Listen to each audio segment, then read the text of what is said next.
Hi, Dr. Dimple Arora, Namaste. who's a Thai Indian.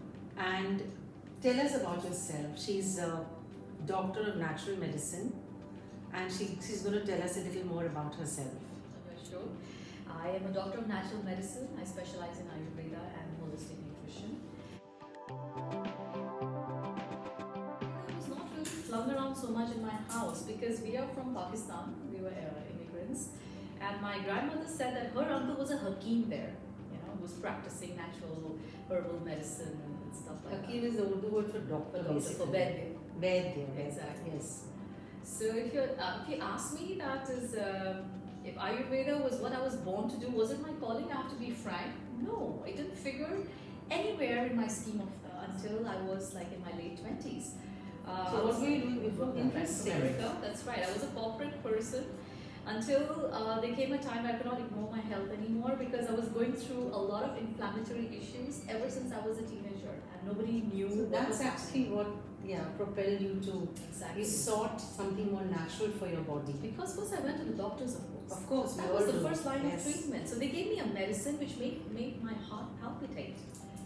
Being a sensitive, I'm a very sensitive gut, very sensitive system. So I was stuck. What do I do now? And that is when I saw the book my mom had bought. It was called Health by Deepak Chopra. Perfect Health by Deepak Chopra. That's right. And I read that, and then he mentioned something about Dr. David Frawley. So then I went and I bought that book, The Secrets of Healing, Ayurvedic Healing by Dr. David Frawley. I think that Life changing. Exactly. I needed to heal myself. I realized I could not live my life like this for the next decade. I couldn't do it. And a bright and healthy person, but it wasn't reflecting in my demeanor. I looked sick all the time. I was like either breaking out into pimples or I had these bouts of hemorrhoids. So there's a lot of discomfort with your own physical being. A lot of discomfort. And then the doctor, you need another surgery. I said, enough. I cannot go through another surgery. So it was like I was pushed against the wall, basically. And I said, okay. Sometimes that's what it takes. That's what it takes. It was pushed by the universe. And I think I took that cue and I said, okay, I'm not going to study masters. I'm going to go and enroll in the International Academy of Ayurveda because Dr. David Frawley is on the board of that, and I trusted him. I realized I was so, I picked up this pulse reading and I was diagnosed people when I was doing the clinical and all this, And you could see that you were gifted? I felt like I could understand the science inherently within a span of that short period of time that I was there. It was a few months, but very intensive months. But even then, I didn't think that this is going to be my calling. I healed myself in those 3 hours. It was back to being. And continues to. Yeah. And continues to. Yes. Oh, thank you so much. This is really interesting that sometimes in life you need to go into the dark abyss before you rise and are reborn, really, because gemology, jewelry, Swarovski, and then Ayurveda, the two twain don't really meet. And here you are in Golden Awareness, this beautiful clinic of Dr. Dimple, and you're treating people. And I've tried all your products and they're just amazing. And that's something to be said about, getting out of the darkness into the light. And in your case, from jewelry to Ayurveda, which is internal healing. Yes. That's the outer shell, and then you've turned it inward. It's beautiful. Thank you so much, and I believe that. I believe pain is always a momentum for growth, so never grudge it. Nothing quite like pain. Right? Nothing quite like pain. It just propels you. It's like a shortcut. You're in the fast lane to evolution. So, literally, right? Yeah, I have this argument with my husband all the time that pain is necessary. It sculpts you. You see what nature does when the child is growing teeth and bones? They're in pain. Yeah. Every growth is in nature. I would like to know very quickly the term Golden Awareness. How did you chance upon it? Yes, or did it just come maybe to I you? should just pick up my book because I started writing a book, a manual for new mothers.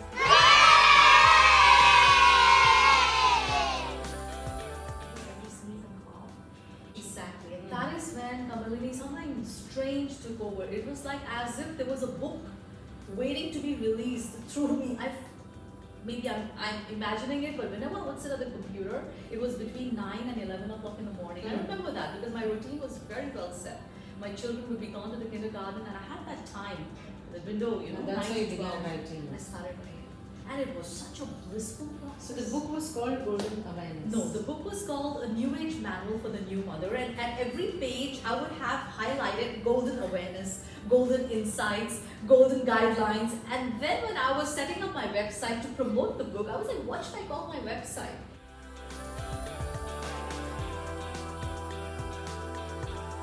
Who is Dimple? Like, are you the Ayurvedic natural doctor? Are you a mother, or are you, Mr. Sunday's wife, Sanjeev's wife? I guess. Who do you? What is your core? Who do you identify above all with? Yeah. What you just mentioned are roles that I'm playing in the world. But if you ask me my core, I'm a student. I feel like I'm a very good learner. And I'm somebody who likes to serve. My prayer always has been, let me be of service to men. That's a very good answer, actually. Yeah. You're a forever learner. I'm a forever You're always, learner. trying to get and learn, imbibe, and at the same Share. time, do you have a large clientele base here in Bangkok, or how is it? It runs into thousands now because going by my database and the regularity of all the orders, because people who come here primarily come to heal some aspect of their health. And once they are out of the program, the healing program, they still subscribe to my products, they still subscribe to my So seminars. usually when traditional medicine fails, they come to you. Is that how it a lot works? of it, yes. And then word of mouth. Word of mouth. A lot of it is word Word of mouth, and a lot of what I did was, I do till today is I give my time to various groups and forums to share my knowledge. Like that's how I ran That's into how you and UNWC. I make it a point. I was so impressed with the way you spoke, the clarity with which you spoke about Ayurveda. And it wasn't a sales pitch. It really was about what Ayurveda is. It's a way of life. It's a way of life. Market the truth. When I set up my urban Ayurveda store, I had a motto. We package purity, we market the truth, and we deliver wellness. That's what defines urban Ayurveda and Yes, golden awareness. Beautifully said. I don't want to convince anybody because I believe this is a mother science that has lost its place in the Western scheme of things. Ayurveda was the original science and Well medicine. said. Yes, it has lost its place and it is beginning to regain. It is its spot. regaining. I have specialized in a field called preventive health. See, because I didn't have a chance That's to it. study exactly MBBS, and if I had become a doctor, probably my level would have been on another scale. I would be So in trained. Ayurveda also you have this. We do. You do have the BMMS, there's a bachelor's in Ayurvedic medicine, and then there's a master's in. Interesting. I didn't know this at all. This goes parallel in India with mainstream medicine. So you can be an Ayurvedic doctor at the same time. You can even pursue your. Of mainstream. course, I think they'll marry Yes. beautifully. Yes. Absolutely. And what guidelines would you give lay people like me, like people who are looking to lead a life which is healthy rather than constantly having ailments and running here and there? I mean, menopause is different, and then you have growth pains, etc. There are different stages in life. But overall, what will your message be to folk who want to pursue a life which is healthy, in general, a healthy lifestyle? Are there any strict guidelines or any overall stuff that you want to share with us? Just an overall mantra or overall guidance, mantra. awareness. Yeah. That all you have to understand that it is the 5 elements of nature that are sustaining you and are running in you.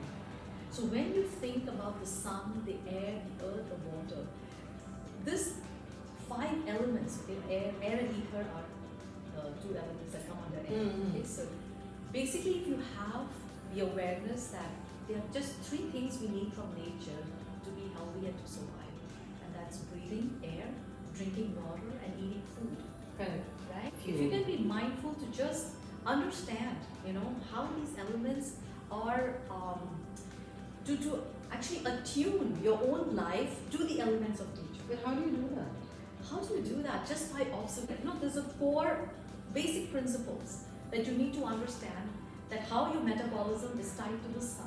So your heaviest meal should be probably midday between 12 and 2. In the morning is a cooler time of the day, so it's a high vata time we call it. So you should start the day in a relaxed manner. Don't jumpstart out Rush, there. huh? Yes. Or Have a warm stare at tea. your mobile and start watching reels. Exactly. Stop doing any mentally stimulating activity early in the morning. So that's Oh, really? Okay. yeah, we suggest walking, deep breathing, meditation to calm the mind early morning because that sets the tone for the day. Lunch, maybe sometime Yeah. after 10, 11. Absolutely. So just a few soaked almonds, honey, lemon water. This is just general guidelines. Okay. Have a nice brunch and remember to have some fruits or salads in between. Somewhere like late morning, late Like keep you afternoon. going. Because the liver, the heat is absorbed by the liver during the day as a result of all the digestive activities. So you need to cool it down with bitter, green and sour things. This is again knowledge from Ayurveda. And what about the evening then? So in the 5? evening, yeah, 5 o'clock should be your dinner time because that's like a lunch dinner time. Correct. Because you've had a You heavy had a brunch, then you- some fruit time, Yeah. salad time, and then you have your dinner time. And dinner And should what be should that be? now for people who are 40 plus, I think grains are not really necessary for dinner. So have soup, some vegetables, some lentils, paneer, What anything. about carbs? The carbs should be taken during the day.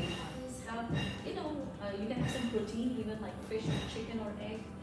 And but we just take So it you easy. don't really need carbs at night. No, you don't really. Yeah. And then the evening walk again. Walking under the moonlight is again very therapeutic. It gives you the energy of the sun is needed to give us the energy. Moon is there to give us peace, and the ability to love and the ability. Interesting. Yes, to take moon walks at night after dinner. I've been doing this like for years. It keeps you happy. And this whole mental, what do you feed your mind with when you're alone? Gratitude. Every time you are with yourself, sit in gratitude. But you don't always find it in you to feel grateful. Yeah. There are days and there are days, so it's not always like you're feeling grateful. You could be just happy, and I feel even happiness, and correct me if I'm wrong, the joy that you feel is a form of gratitude. Person with a, Absolutely, a deeper sense of love and gratitude. Yes. That gives rise to joy. That is how it is. The love for your guru, because that's what sparked my endeavors. Even when I was going through a very low patch in my personal life at some point, I felt so much love coming from my guru that I never felt sad. I could see the whole Leela from an objectivity. That Dimple is going through this right now, but Dimple will come out of it. But for those who are watching us and those who understand that, because Leela is typically Typically, yeah, it is. it's a Hindu word, Yes. and I think it means the play. Play. The word play, as in the Bhagavad Gita, as Swamiji they translated into world play. World play. Basically, nothing in the world is permanent, right? Day becomes night, night becomes day. So whatever is happening right now is just here. After this moment is gone, it doesn't exist. What about believing it really, isn't Yes. it? Golden awareness. It's the golden awareness. Exactly. Yeah. As is your belief, so is the human. That is what the Gita says as well. Apart from Ayurveda, do you have any other more worldly hobbies and interests? Absolutely. Do you knit or do you go out? Absolutely. I For love movies? dancing. Yes. Oh, you Movies, love dancing. I dancing? love dancing. I even learned the Bharatanatyam for a short period of time. But I love dance of any kind. I love Bhangra as well. And I love writing, poetry. That I really appreciate when you send me your work, literary work. And I love traveling.